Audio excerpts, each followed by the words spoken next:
சரி, வணக்கம். இப்போ வந்து பார்த்தீங்க அப்படிங்கிறது இருந்துச்சுன்னா, ஒரு ஜாதகத்தில் சூரியன், செவ்வாய் இந்த 2 கிரகங்களும் சேர்ந்து இருக்கிற மாதிரி ஒரு அமைப்பு இருந்துச்சுன்னா, அந்த ஜாதகத்தை இணைக்கக்கூடாது அப்படின்னு சொல்லுவாங்க. இவங்க எங்கே இருந்தாலும் அந்த லக்ன பாவம் 12 பாவத்தில் எங்கே இருந்தாலும் இவங்க வந்து பிரச்சனையை தான் கொடுப்பாங்க.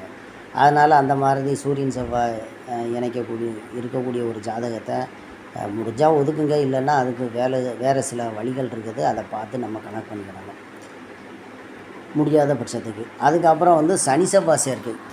ஒரு ஜாதகத்தில் வந்து ஒரு பாவகத்தில், அதாவது சில ஜாதகங்களில் சனியும் செவ்வாயும் சேர்ந்து ஒரு பாவகத்தை பார்க்கும்.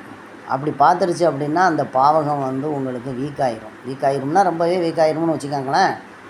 அப்போ அந்த மாதிரி ஒரு அமைப்பு உள்ள ஜாதகம் வருது, உங்களை தேடி வருது. இந்த மாதிரி சனி செவ்வாய் சேர்க்கை உள்ள ஜாதகம் வருது.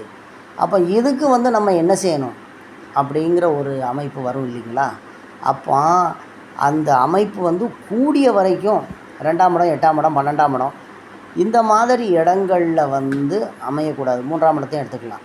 இந்த மாதிரி பாவங்களில் அந்த சனி செவ்வாய் சேர்க்கை அப்படிங்கிற ஒரு விஷயம் வந்து இருக்கக்கூடாது. அப்படி இல்லாத மாதிரி எடுத்து நீங்கள் இணைக்கிறது வந்து ரொம்ப சிறப்பு.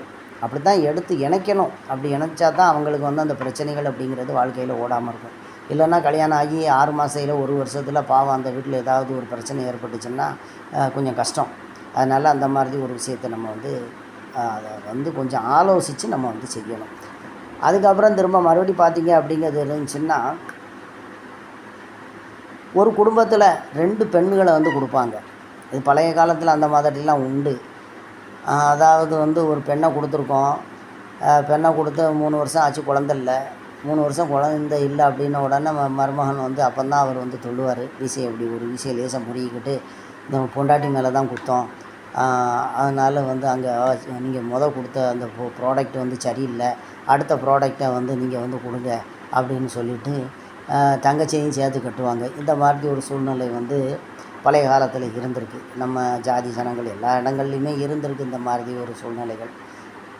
ஆனால் ஜாதக சாஸ்திரங்கள் வந்து என்ன சொல்லுது அப்படின்னு பார்த்தீங்க அப்படிங்கிறது இருந்துச்சுன்னா, அந்த முதல் மனைவி இறந்து போனாங்க அப்படிங்கிறது இருந்தால் 2வது மனைவியாக அவருடைய தங்கையை கொடுக்கலாம் அப்படின்னு சாஸ்திரங்கள் வந்து சொல்லப்படுது. இதுக்கு வந்து என்ன ரீசன் அப்படின்னு கேட்டிங்க அப்படிங்கிறது இருந்துச்சுன்னா, இப்போ தங்கச்சி அங்கே போயிட்டாங்கன்னு வச்சுக்காங்களேன்.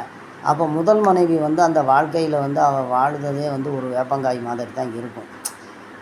பாருங்கள், அந்த இடத்துல இருந்து நம்ம, அதாவது நாம் வந்து அந்த இடத்துல இருந்து ஒரு 5 நிமிஷம் யோசித்து நாமளாக இருந்தால் எப்படி நம்ம நிலைமை இருக்கும் அப்படின்னு நம்ம பார்க்கணும்.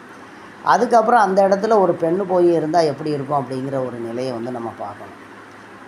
அப்போ அது வந்து கொஞ்சம் கசப்பான ஒரு விஷயம் இல்லையா. அதனால் அந்த மாதிரி கொடுக்கக்கூடாது. இது வந்து பாவத்தை நமக்கு வந்து உண்டு பண்ணிடும் அப்படின்னு ஜோதிட சாஸ்திரங்கள் வந்து சொல்லப்படுது. நன்றி.